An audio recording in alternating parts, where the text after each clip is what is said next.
ចម្រើនពរញញោមបងប្អូនទាំងអស់គ្នានេះនៅបងប្អូនទៅមើលត្រីធម្មជាតិនៅតំបន់ទេសចរវត្តធម្មរាបដូចជាសហគមន៍ទេសចរភ្នំទឹកធំត្រីរស់កើតឯងមានឯងបងប្អូនណាហើយបងប្អូនឃើញទេព្រោះវាការពារកូនវាមិនឲ្យត្រីផ្សេងទៅចិត្តកូនទេបងប្អូនណាព្រោះមនុស្សយើងកុំឲ្យចាញ់ត្រីបងប្អូនណាព្រោះកុំឲ្យចាញ់ត្រីបងប្អូនណាព្រោះមានកូនចេះថែរក្សាកុំបង្កើតកូនហើយចោលបងប្អូនសត្វអណ្ដែតបងប្អូនណាហើយនេះគឺជាសត្វទេប៉ុន្តែស្រឡាញ់កូនណាស់បងឃើញកូននេះឡើងកញ្ញុលបងប្អូនណាព្រោះហើយអាត្រីតូចទៅវាចង់ទៅស៊ីកូនអាមេវាដេញហត់បបាយទៅហ្នឹងបងប្អូនណាព្រោះហើយនេះហើយគឺជាត្រីដែលកើតឯងមានឯងនៅតំបន់ទេសចរសហគមន៍ភ្នំទឹកធំទឹកដីទួលដែនភូមិផានយួនខ្មែរតំបន់ទេសចរដែលសម្បូរត្រីធម្មជាតិតំបន់ទេសចរដែលត្រីច្រើនបងប្អូនណាព្រោះកើតឯងមានឯងអត់មានអ្នកណាគេមកអីចេះអត់ទេបងប្អូនណាក៏មុនកាអាត្មាមិនតាន់បង្កើតតំបន់ទេសចរកន្លែងនេះគឺអត់មានត្រីទេបងប្អូនណា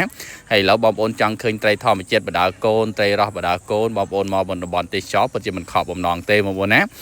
ត្រីច្រើនណាស់បងប្អូនដើរបែបផ្លូវបងប្អូនឃើញទេបងប្អូនណាព្រោះឃើញត្រីរស់ហែលបដាល់កូនទាំងសបុកបងប្អូនណាព្រោះហើយបងប្អូនឃើញនៅហើយតំបន់ទេសចរនេះបងប្អូនដឹងថានៅជួបប្រទេសវៀតណាមតែ500ម៉ែត្រទេគឺតែ500ម៉ែត្រទេគឺនៅគីកគ្នាបង្កើតែម្ដងបងប្អូនណាហើយសង្ឃឹមថាបងប្អូនជួយមកលេងច្រើនកកមកបងប្អូនណាដើម្បីគ្រប់គ្រងលើកទឹកចិត្តចំពោះការបង្កើតនិងអភិរក្សភ្នំព្រំដែនយើងបងប្អូនណា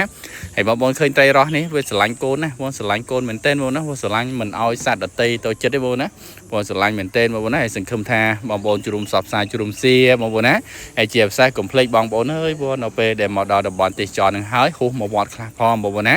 ព្រោះនេះហើយជាតំបន់ទេសចរសហគមន៍ទេសចរភ្នំទឹកធំទឹកដីទួលដែនភូមិផែនយួនខ្មែរតំបន់ទេសចរដែលសម្បូរទៅដោយជីវៈចម្រុះគ្រប់ប្រភេទត្រីធម្មជាតិ